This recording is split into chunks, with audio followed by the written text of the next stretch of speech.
Hello and welcome to the Written in Bone event that is part of the York Festival of Ideas. I'm Dr. Ruth Penfold-Mounts from the Department of Sociology at the University of York, and I have the pleasure of getting to have a conversation with Professor Dame Sue Black, one of the world's leading anatomists and forensic anthropologists.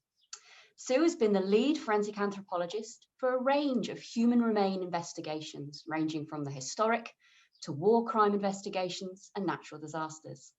Her most recent book, Written in Bone, is the focus of today's event. Here you go, everybody, so you can see exactly what we're going to be talking about today.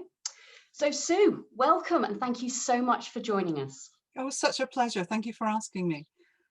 Oh, it's a delight to see you and to get to talk to you about your book, which I've really enjoyed reading. I've been reading it whilst I've been waiting for my daughter to come out of music theory lessons, so I've been making avid notes in my car.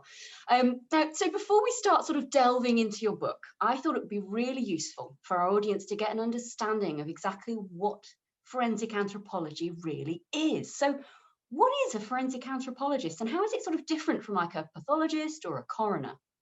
So if you take the two words, the forensic bit, which is common, whether it's an anthropologist, pathologist, entomologist, whatever, the forensic bit comes from the Latin word forensis, which means pertaining to the forum. And the forum were the courts of Rome. So anything that has the word forensic in front of it means that you are providing a service to the court. And in our case, it's usually a criminal court. So you're not working for the police, you're not an investigator, you're an expert in your particular area, and the court requires your expertise to assist the most important people in the courtroom, which is the jury, because they're the triers of fact. And the assumption is that you as a scientist will have an understanding that is out with the normal expectation for members of the public, which is why you're allowed to go into court and offer an opinion, because most evidence is in witness-based is about what you've heard or what you've said or what you've seen, but an expert witness can have an opinion. And then the anthropology bit is the Greek bit, so a bit of Latin, a bit of Greek, that says the study of man or the study of the human. So when you bring them together, we are the study of the human or what remains of the human for medical legal purposes. Now, whilst a forensic pathologist will focus on many things, their particular area will be is what was the cause of death and what was the manner of death. So what were the incidences leading up to that death? And they will be the ones that actually ascribe this was the cause of death. The anthropologist doesn't do that, but we'll assist the pathologist sometimes in that process. Our job is about identification. Who was that person when they were alive? And how can we look at whatever it is that remains of them, which may be a fully intact body or it may be a tiny, tiny little fragment. How can we extract something about their identification from those remains? So one's about identity, the other is primarily about a cause or a manner of death. Brilliant, thank you.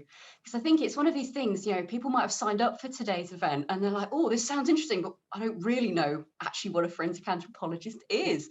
So I suppose that sort of ties in with the next question of, you know, when and why did you end up on this career path? Yeah, so I didn't, yeah, I didn't choose this. And when I am so old that, you know, in my days in school, this wasn't a career opportunity. But as you get older, you get this wonderful ability to sort of stop and reflect on your life and look at the path that's taken. And you can see the decisions you made and how those decisions influenced and impacted on what you did next. And if I go far enough back, I adored my father. I mean, I love my mother, please don't get me wrong, but I adored my father. And my maiden name was Gunn, which is a good northeast of Scotland surname. And my father was a tremendous shot. I mean, you couldn't make it up. And so when my father would go out shooting for the pot, which was either going to be pigeons or rabbits or deer or whatever, then I would take every opportunity I could to go with my father because I just loved being in his company. And from the age of 6 or 7, I'd be carrying home the dead rabbits or the dead pigeons or whatever. And my mother was terribly squeamish. So I would sit at the back door with my father, skinning the rabbits or plucking the pheasants or grilling the deer or whatever, and thought nothing about, you know, the dead carcasses in front of me, the preparation that was needed of them for the purpose that they were going to. And when I was 12, my father, being a good Scottish Presbyterian, said to me, "What job are you going to get?" And I thought he meant when I grew up, what job would I get? He meant when I was 12, what job are you going to go and do? Because he firmly believed that from a young age, you had to develop a work ethic. And it's a work ethic that would get you through. And so it seemed perfectly logical for me when all of my friends were working on the makeup counter at Boots, or they were selling clothes in a fashion shop. My Saturday job, every Saturday and every holiday, was in a butcher shop. So as a teenager, I was permanently up to my elbows in blood and guts and bone and muscle. And so when I went to university, and the first 2 years at university in Aberdeen, I didn't really know what I wanted to do. And I only went there because my biology teacher told me I should. And again, I just adored him. So if he told me I should go to university, I did. And I didn't know what university meant, didn't know what you could do with it, but he was a biologist, so I'd be one as well. And my first 2 years doing things like counting whether dead fruit flies had rounded bottoms or pointed bottoms, which apparently had something to do with their genetics, just completely left me cold, as did, you know, every plant stem that I had to cut with a razor blade to look inside. And by the end of second year, I was thinking, I don't know what I'm doing here because I'm not enjoying it. And I don't know where this is going to go. And then in third year, I had the opportunity to go into anatomy.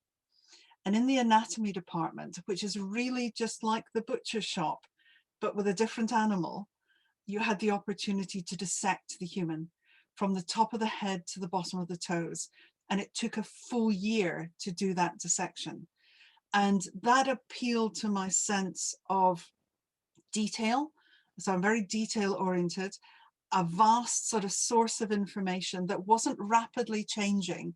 So you could feel that you were on a really solid foundation. And that wonderful opportunity that somebody had given me because they chose to donate their body whilst they were still alive to allow me to learn was a real sense of humbling gratitude that stayed with me through ever. This man who donated his body, the only thing he was asking was that I learn from him. And I loved the anatomy. But what I have is a morbid fear of rodents. So whether they are mice or rats or hamsters or gerbils or capybaras, anything that's in the rodent field, I have a complete and utter morbid fear of. And in the honours year, the research projects were in things like lead levels in rat brain or carcinoma and hamster pituitary, and nothing could ever persuade me to lift a dead mouse out of a bucket. Nothing. So I went to the supervisors and said, what can I do? Anything that just doesn't involve rodents. And she said, okay, well, let's look at human bone. And so I simply went into my honours project specialising in human bone because I don't like mice. And then in my PhD, we had a first case that came to the department. And it was a young man whose microlight had crashed off the east coast of Scotland. And again, you know, because I'm so old, these are the days when DNA was still in its infancy. And his body was washed up a couple of weeks later. So he was very badly decomposed with a huge amount of trauma to head, hands and feet. And so identification was challenging. So we were asked to go in by the police. And I thought, well, you know, I can work on the rabbits. I can work in the butcher shop. I know I can work in the dissecting room. Can I now work in a mortuary where we're again looking at human remains, but this time the circumstances are different? And I found that I felt completely at home in the mortuary. So it was a very sort of gradual process of being in the right or the wrong place at the right time, but feeling that I'd got into my stride. So it was never a career option. I'm inherently lazy in some regards in that I don't plan ahead for anything. But whenever I'm given an opportunity, I grasp it and run with it at a huge pace. So I get the most out of it. And I think I was just very fortunate that I happened to be in the right places at the right time. That's a fantastic story that, where you've ended up is kind of where you started out with that fabulous relationship you have with your dad. Yeah. And what he sort of introduced you to. I think that's something that I think a lot of people can relate to is we don't necessarily start out on a career path. We sort of, certain doors open and you end up in certain sort of And you careers. make a decision, and there's no point in harping back to regret. Oh, if I only I hadn't done that, because you can't change it. You have to live in the moment. Today is the decision you make at that crossroads.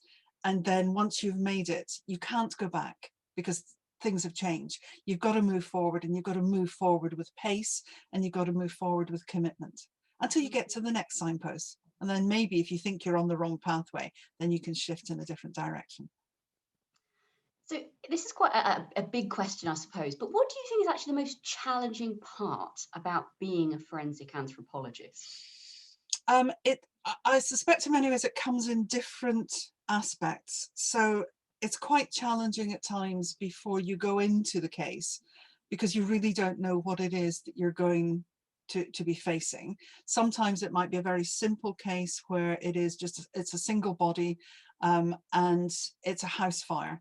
So it's fairly clear how the individual may have died. And there's a certain protocol that you follow. Once you know what it is, you go into a comfort zone of saying, okay, it's a body recovery, it's a fire.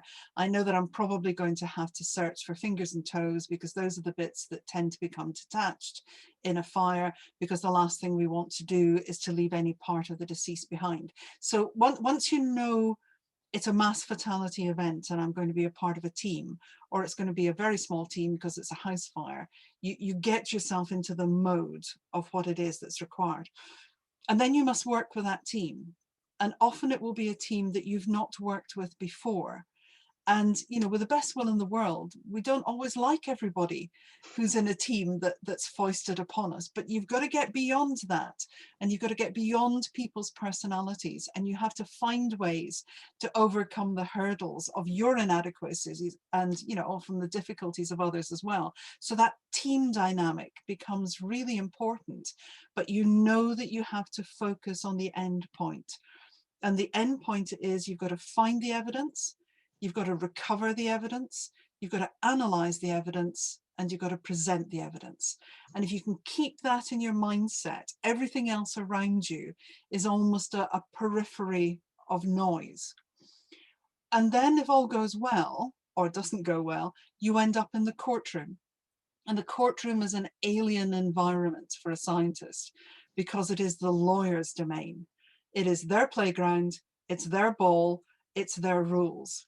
And as an expert witness, you can't just give whatever testimony you like. You have to answer the questions that are asked of you. And if they don't ask the right question, you can't offer the information. And when you go into a courtroom that is adversarial, one side of that courtroom wants you to look like the world's leading expert. And the other side of the courtroom wants to prove that you're a complete and utter blithering idiot. And one of them will win. And when you go into the courtroom, you don't know whether you're going to come out an expert or an idiot. And, chances are you'll be both at some point in your career. And that's really challenging for an academic, because the only thing that we have is our reputation. And if our reputation is the thing that is being targeted, then that can be really difficult for us. And it's not surprising that we quite often see that forensic experts get to a point in their career when they say, I've had enough. I don't want to go into this environment anymore. And they will back away. So all of these make it a really challenging occupation. But it means that there are no 2 days that are the same. And if you're somebody who revels in challenge and change, then it's a great career, absolutely great career. But if you want solidity, if you want to have a career where you know what's going to happen tomorrow, that you can predict it, then this is probably not for you. That's fantastic advice. I was actually going to get you to talk about that. If somebody was actually interested in becoming a forensic anthropologist, are there those key characteristics and traits? But it sounds like, you're actually sort of elaborating on that actually, you want that sort of notion of change and challenge. You need so flexibility. So you need to be able to adapt to any situation in which you find yourself. You also need to be a really nosy, busybody person, who wants to know everything. You know, it's always why, when, how, who, what, you know, so always asking questions, always inquisitive. You have to be very suspicious so that you never accept what somebody else is telling you as truth, because you have to make up your own mind. And that needs a confidence in yourself. And that confidence comes with a long period of training. So this is not the kind of job that you can do directly out of a one-year university course. It just doesn't happen. That's a good step forward. And I would suggest anybody who wants to go into the field of forensic anthropology, do your undergraduate degree in something that is a good broad science, whether it's anatomy, which is the route that I went down, or whether it's general biology or chemistry or physics or mathematics. Become the scientist first. Don't worry about applying the science. Become the scientist first. And then if at the end of that, you think, actually, I do want to still go into that forensic realm, then specialize in a postgraduate and decide whether you're going to be forensic science, forensic chemistry, forensic biology, forensic anthropology, whatever it may be. That's the time to specialize. But bear in mind that there isn't a vast number of jobs in this profession. It's very tempting. Everybody would love to do it. But the reality is that a very small percentage will go on into that field. So you have to have another string to your bow, which is why having that solid scientific basis behind you is really important. So what I would say to my students is, I need to make you an anatomist first. And only then will I make you a forensic anthropologist, because there is a world shortage of gross anatomy teachers. And my job is to ensure that my students get a job, because that's why everybody wants to go to university, is to get a good job usually. So I cannot, in all conscience, train them in a profession where the likelihood of them getting a job solely in that profession is extremely unlikely. But if they can become an anatomist first, then they can take all their forensic skills with them. And when they're embedded in that post, then they can start to explore how they can convey those skills into the community in which they're operating.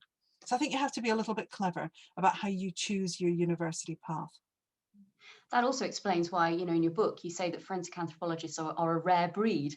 So I suppose it's, you know, if there aren't that many sort of potential jobs out there, it's that sort of, you know, there are other areas that are connected Yes. that people can still go into. So So that's great. yeah, so if you imagine on a day-to-day basis in the UK, the needs for a forensic anthropologist aren't frequent. So the majority of people are not fully employed as forensic anthropologists. They might be doing other things, but they need to have those skill sets maintained and honed. Because if we have a mass fatality event, whether it's at home or overseas, we need to be able to draw these people in so that we've got the critical mass of expertise that we need. And it's why in our professional body in the UK, which is the Royal Anthropological Institute, we've set these grades of forensic anthropologists that says, you know, the FA1s are the ones who are in court doing this most of the time. The FA2s are on the way to becoming FA1s and are being mentored by them, but they still haven't come into that top category. And our FA3s, which are our largest group, are those who've got the skills that we can call upon when we've got our extensive events, but they may well be operating in lots of different fields, but they're keeping their skills up to date. And that's what's really important to meet the needs of any event. Sort of moving on a little bit, I mean, dealing with something like these sort of mass disasters, you're bearing witness to an atrocity very often. It's either been a natural disaster or it's been man-inflicted. Is it important to be able to sort of compartmentalize sort of the professional from the personal, or is that even possible? It is possible, but what I have to say is I think you have to be very aware that you are still at risk. So there's no doubt when you look at the television programs of CSI or Silent Witness or, you know, whatever these, because I don't watch them, I can't remember their names. But when you look at these programs, there is a glamorized nature to what is happening. Of course, that entices young people into the profession. the reality of being faced in a room where you have 40 bodies of individuals who have been massacred because they've been shot. The bodies have been lying there for several months in 38-degree heat. So they're badly decomposed. They're a mass of boiling maggots. They've been partly burnt. They've been buried underneath roof tiles, and the dogs have used it as a food source. Nothing prepares you for how you're going to cope when you're faced with that situation for the first time. And it's why when we operate, we watch each other very closely. So there's a really strong buddy system. When somebody isn't coping, you take them out and you talk with them and you deal with it. And they're either ready to go back in and face it or they're not. And having that decision of saying, actually, I can't do this, is really important. Nobody should feel they have to push themselves into a situation where they have to cope, because somewhere down the line, that fracture line will open and it will appear. But many of us who have been doing it for a long time, and I happen to think I came in through an almost, you know, it wasn't an immune response, but it was an acclimatization response, from animals to butcher shop to dissecting room to mortuary. I think I found an acclimatization, and I can separate now very, very clearly my personal responsibilities from my professional responsibilities. And it was when I was doing some work on a child pornography case, and I spoke to a dear friend of mine, Charlie Hepburn, who was head of CID in Northern Constabulary at the time. And I said to him, Charlie, do you think I should do this? And he said, no, no, no, don't do this. Don't do this, he said, because once those images are in your head, you'll never get them out. He said, but I know you're not going to listen to me because you're going to do it anyway. So let me give you a piece of advice. And it was the most important piece of advice that I had ever been given and that I've passed on to all of my students, which said, whatever the situation you're in, you didn't cause it. You're not responsible for it. You can't hold or own the guilt of that situation. You have a job to do and you have a skill set. Find the evidence, recover the evidence, analyze the evidence, and present the evidence. Don't own it. Don't make it about you, because it isn't about you. And that level of a clinical and professional detachment is what we teach our GPs and our surgeons. It's just that same element of, it's not that you don't care, it's that you know you have to put on your own oxygen mask first before you can help others. Because if you don't, then you impact on the entirety of the team. So you have to look after yourself. But if you haven't read it, there's a beautiful book called Unnatural Causes by Richard Shepherd. And Dick, who I know has spoken to you before, is one of the loveliest men I've ever had the pleasure to work with. He's a dear, dear friend. And Richard has done more postmortems than almost anybody I know. But he details very, very sensitively, but very purposefully in his book, that he went into the downward spiral of post-traumatic stress and how challenging it was for him. And what a brave and courageous man, because most pathologists would say, oh, I'd never admit to that, even if they do. He did, he admitted to it. And in doing that, he gave us all permission to say, you know, sometimes it's really tough. It is hard. And it's okay to say, I'm not coping terribly well. So I'm lucky in that I don't think I'm aware of any major incidences where personal and professional life have overlapped. But he's also reminded me that none of us are immune. And so, you know, I'm not so arrogant as to think because it hasn't happened so far, it's not going to happen tomorrow. And it might do, but at least I have the confidence to know who I need to go to ask for the help that I'll need. Thank you. So over the years, I think what came across strongly in your book when I was reading it is some of the relationships you've really built with a range of experts. And you've just talked about Richard there with just such, you know, attachment to sort of a colleague. And, you know, they've really sort of developed as friends. I felt like I got to know some of these characters. Particularly, I think I really want to meet, is it Lucina Hackman? Oh no, you don't.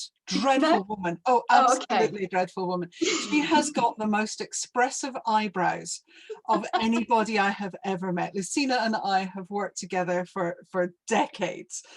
And, you know, we daren't in a room look at each other, because the minute her eyebrows go up, I know that we're in trouble. And she has been the most fantastic colleague I could ever have. She is one of the few people where I have 100% confidence in her ability and her loyalty, and she has never ever let it down. And isn't that who you want as your wingman? It really is. Now, if she sees this, and she won't, because she'll think, God, I'm not going to listen to that dreadful woman droning on again. And she'll be delighted, because she would be horrendously embarrassed. But, you know, she came out to work with me in Kosovo, and her father, who was a surgeon, was working in Kosovo at the time, and I met him, and he said, look, my daughter's a nurse and she's working in the orphanages in Romania and in Albania. Do you think she could shadow you? And so Lucina shadowed me in 2000, and I've never been able to get rid of her since. She's just stayed with me for the last 21 years. No matter how much I try and get rid of her, she's still there. But if you're going to pass skills on to anybody, then she is the perfect practitioner to pass skills on to. And I've been absolutely blessed to have her as a colleague and as a friend. That's brilliant. When I was reading about her, I did, and again, she will never see this, so we can talk about her and, you know, however we like. Yeah. I kind of got the impression, not the eyebrows, for me, I got the eye roll. She has a resting face like nobody else I've ever seen. The arms get crossed and the eyes get rolled, and then you know you're in for a difficult time to try and persuade her that you might be right and she might be wrong. It's wonderful. But I suppose, you know, in your sort of role as a forensic anthropologist, having those kind of wingmen is really important. It must keep you grounded. It does. And, you know, again, you look after each other and you bounce things off each other. So I can remember when we were doing a case in Stevenage, it was the murder of Geoffrey Howe, whose body had been dismembered and body parts had been found in different aspects of the county. And Lucina and I were asked to go down and to look at the body. And we had the drive from Dundee to Stevenage, which is, you know, 7-8 hours, 8 hours, 2 women in a car. Trust me, we talked and filled every single second of those 7 or 8 hours in the car. And we'd got to the point where we said, I don't believe what's being put to us. And the pathologist who had looked at the skull had said that there was evidence of animal activity. That's why we were down to bone and there was no soft tissue. And Lucina and I had said, yeah, this isn't right to us. I'll bet we find cut marks, because I think the soft tissue's been removed. So in our minds, we'd come to a common point. And when we go into the mortuary and the police are telling us what the pathologist had said, it's sometimes very difficult for an anthropologist to try and overrule what a pathologist has told the police, because the police will often accept it as gospel. And we were going to suggest something quite different. But neither of us was going to say anything out loud in the presence of the police until we checked. So the first thing we do is we go to the base of the skull, and I look at the base of the skull and I hand it to Lucina, and her resting face comes on that goes, yeah, you know, so we believe that what we said is true. So now let's talk about it. So you develop over time this ability to communicate without even saying a word. And you know what the other person is thinking, and you know what the pattern of the next stage is going to be. And that's a real partnership. And I know that you see that often portrayed really well in police films or police series, where you get the partners. But I think it happens in most professions. You need that person alongside you that you trust, that you can have that non-verbal communication that utters caution or says, you know, go for it. That, I think, to me just becomes so incredibly important. And we're blessed if we can find that person in our career. absolutely. Let's think a little bit more about your book. You know, as an academic myself, I know that writing a book can be both really rewarding and absolutely hideous. So what was the hardest part about writing Written in Bone? it followed on from the first book, which was All That Remains. So in many ways, I'd greased the machinery in part. All That Remains was a little bit more challenging to write because it was a bit more personal, and I included in there a lot about death in general, but family and friends, and it was a bit more of a sort of personal treatise on death. So by the time I got to Written in Bone, I was a little bit more savvy in terms of what I needed to do, when I needed to do it, the timescales. I've written 14 textbooks, but we know full well as academics, nobody reads textbooks. And to be honest, I'd rather write a textbook than write something that's a little bit more of a sort of popular consumption, because I found that aspect of it quite challenging. How do you find the things that you include that people want to read about? In a textbook, it doesn't matter. They need to know it because it's the subject. But when you're writing something for, not for entertainment, because I hope it's not entertainment, but for a sort of general public education or interest, it's about thinking, am I boring you? You know, if I write any more of this, are they just going to close the book and put it away? And if somebody closes the book, then you have kind of failed for that person. So it's very different. But what it did teach me is that I can never write fiction. I'd be absolutely rubbish at it. There's such a skill set required in designing a story and telling a story and keeping a pace to that story that I don't think I could do that. So I'm firmly embedded in fact. I'm never going to be a crime writer, ever. So the book is sort of divided into three core sections. You kind of take the reader through the body. You cover the head, the body, and the limbs. Did you have a favourite part to write? Good question. Not really, but the reason that I chose to do it in sections is that Lucina and I are registered experts in dismemberment, because, you know, somebody has to be. And so I thought, wouldn't it be useful to separate the body into the areas that we normally find in dismemberment? So people will take a head off. So imagine if all we had was a head. What could we tell from that head? Then the next thing that people tend to do is they take limbs off. So the upper limbs go and the lower limbs go, which means you're left with a trunk. And so if all we have is the trunk, what could we tell from that? And then the limbs. And so, you know, it's a very bad idea to dismember a body, because the more pieces you cut it into, the more chances you have of being caught. So it's really not a great idea. But then, you know, bodies tend not to lie around in the UK for very long before we find them anyway. So it's not a good idea to murder anyone, to be honest. But if it does sort of happen, don't dismember, because it's a real sacrilegious thing to a body to place it into parts. And I think it's something that families feel most challenging, is not only the fact that they've lost somebody that they care about to a violent event, but the sacrosanct nature of their corpse has also been desecrated. And it's why when in sentencing, it's an aggravated murder. It means that there was something over and above, and that desecration of the corpse is that part of the aggregation.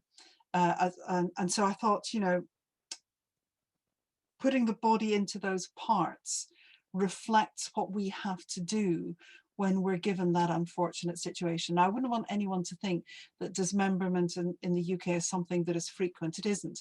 There's probably about 4 or 5, maybe 6 cases a year that involve dismemberment in the UK. And some of it is accidental dismemberment, not intentional dismemberment. So that there are different categories of dismemberment as well. And I wanted to be able to cover those, because if you imagine somebody has a fatal accident, for example, it might be a train crash or it might be a plane crash, then the body will be naturally dismembered as a result of that incident. And it still goes into the parts that we're talking about. Heads become exposed because you have a narrow neck. Limbs, because they flail around, they become exposed. And so the body goes into those natural sections. Now, something else that I picked up on is you write about the hyoid bone being a favourite of crime writers. And, I've read that, I've spotted that the hyoid bone often comes up because it's susceptible to fracture, so it's useful in terms of a sign of strangulation. Have you got a favourite bone or bones to work with? Um, Probably, but I think, when it becomes a favorite bone, it's a bone often for a number of reasons. So I love the clavicle, the collarbone. Mm. And the reason that I like it is, first of all, you don't need it. So jockeys, for example, used to have their collarbones excised surgically. And as long as you stitch the muscles together, you don't actually need the bone. And the reason they would remove the bone, I don't think they do it anymore, was that if you fall from a horse and it fractures, then directly underneath that bone are the subclavian vessels that go from your neck down into your armpit. Massive blood vessels, arteries and veins. And if the bone fractures and splinters inwards, then you run the risk of serious hemorrhage. So I love the fact that it's a bone that you need to be careful of. It's the one that we fracture the most.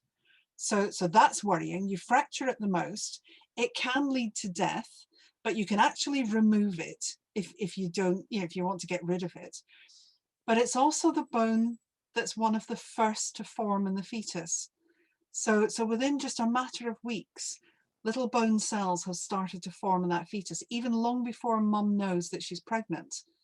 That little clavicle has started to form. So I love the fact that it's precocious. And very early on, just in the first almost weeks, if not months of being a fetus, it develops its adult shape. And it looks like a clavicle all the way through. It never changes its shape. It's as if it says, I know what I look like and I'm fit for purpose and I don't need to change. So I love its arrogance. And then when you're looking at a fetus as you're heading towards term, it grows at around 1 millimeter every month. I love the fact that it's so predictable, that in a baby you can measure its clavicle and have a good idea of whether it's a 36-week clavicle or it's a 38-week clavicle, every week. So I love the fact that it's got that periodicity to it.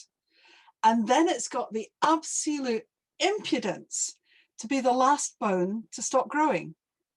So that this little bit right at the end here keeps growing until you're in your mid-20s. And so what's not to love? It's precocious, it's arrogant, it's decided, it knows what its use is, it's got a predictability to its growth, and it helps me determine if the individual's male or female, and it helps me to determine not only how old were they when they died, but also sometimes what even their height might be. Brilliant. I'm never going to look at clavicles in the same way. I'm kind of already feeling my own It's clavicles there. now. It's the fact that it's the bone you can feel and you can see. Yeah. So that's your favourite. Tell me more about your hating of feet, because this was very clear in the book. I hate feet. Feet are horrible things. There's nothing nice about them. They smell. As you get older, they get extremely unpleasant. So, I've always hated feet. Whether, it was a result of my grannies, I've no idea, but thinking, oh, that's not very nice. And in dissection, I always hated dissecting feet because they're not easy to dissect. The top of the foot is easy to dissect, but the sole of the foot isn't. It's really hard. You can hold up the skin on the back of your hand, and you can do that on the back of your foot, but on the sole of your foot, like the palm of your hand, you can't hold the skin because it's just tightly bound down. It's like someone put Loctite glue on the bottom and all the tissues are just sort of stuck together. So it's a really difficult dissection. And then when you die and if your body is left exposed, the chances are you'll be clothed. And most of your body will it'll drain out in many ways so that you're left with a dry skeleton. But because your feet are inside your socks, which are inside your shoes, they tend to preserve better. So that a decomposing, when you have to empty a sock of a decomposing foot, you know that it's not going to be pleasant. It's this sort of thick soup with lumps of bone in it and toenails. I hate toenails. So there's nothing nice about feet, but goodness me, do you need them? You know, they're terribly important and terribly helpful for helping you get around, but they're not pretty. I hope no one's having their tea roundabout now. It Sorry. could be quite off-putting. Sorry. Let's move away from feet, because I think we've all, you know, that's going to leave a lingering sort of, not exactly taste, but sort of memory. No. Now, one of my favourite cases that you covered in your book is dealing with historic remains. And I really love the story that you write relating to Lord Lovat. Oh. And I was wondering if you could just tell us a little bit about that particular case for anyone who hasn't read your book yet. So I'm from Inverness, and so I'm a Highland girl. And, you know, one of the things schools teach us about is Scottish history. So I've always known about the Jacobite rebellion. Heavens, I was born close to Culloden battlefield. So, you know, it was drilled in from early days. My mother was from the Fraser family. So you learn the story of the Jacobites, the rebellions, the turncoats who chose one side against the other. And for those, often those, I have to say, in America and Canada in particular, there's a real following for the series Outlander, which I've not watched, I have to say. But featuring in Outlander is the Wardlaw Mausoleum and the key that can open the door to the mausoleum. And there's a huge following on that sort of series. And I was contacted by the caretaker of the Wardlaw Mausoleum to say, down when you go into the mausoleum, there is a very sort of open expanse of floor, and then there's a trap door at the end. And if you lift the trap door, there's stone steps that take you down into the crypt. And in the crypt were a number of lead coffins. And each of those coffins had a coffin plate that told you who was inside. And there was one very big coffin, which was alleged to hold the body of Lord Lovat, the old fox, as he was known. And the old fox kind of flip-flopped between either supporting the crown or supporting the rebels, depending upon what he thought was going to be most favourable to him. He was not averse to changing sides. But unfortunately, he ended up on the wrong side. And he was the last person to be accused of treason in the UK and to be hanged and to be beheaded for treason. And that was done down in the Tower of London. Now, his head was put on a spike because it had to be put on a spike to deter people from rebelling against the crown. And his local clansmen near Inverness had said, we want to take his body back up to the family mausoleum. And the government at the time said, yeah, okay. And then they said, no, I don't think we will. And then they said, well, yes, you can. And then they went, no, you can't. So in history, there was this whole indecision in the coffin that was alleged to be of the old fox, whether in fact he was in there or he was not in there. And so all of the clansmen had said, of course he's in there. And of course, a lot of the academics and a lot of the people in sort of government circles said, no, he's not. He's buried underneath the floor in the Tower of London. So we'd got to a point where the Outlander series was so popular and the Wardlaw Mausoleum needed some restoration. So we thought, what an opportunity to fundraise for the mausoleum. And because the coffin was really starting to deteriorate, we thought, actually, there's a sensible reason for exhuming the remains now and transferring them to another coffin. And so Dan Snow had decided he would come up and he would film this and we would present it for the Royal Society of Edinburgh at a public event. And so Lucina and I, of course it was going to be Lucina and I, went up to the Wardlaw Mausoleum and I sat up in the nice open air event and I sent Lucina down into the crypt with the lead coffins where, you know, it was so narrow you could barely stand up. And she opened the lead coffin, which had been breached anyway. And what we were hoping we'd find was that inside we would either have a headless body, because of course he had been beheaded. Sorry, I said he was hanged. He wasn't hanged, he was beheaded. So we hoped that we would have a body without a head, or if we had a head, we hoped that there would be a clear indication of the beheading injury.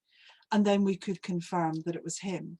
We knew that DNA doesn't survive terribly well in lead coffins, so the ability to do DNA analysis was likely to be limited.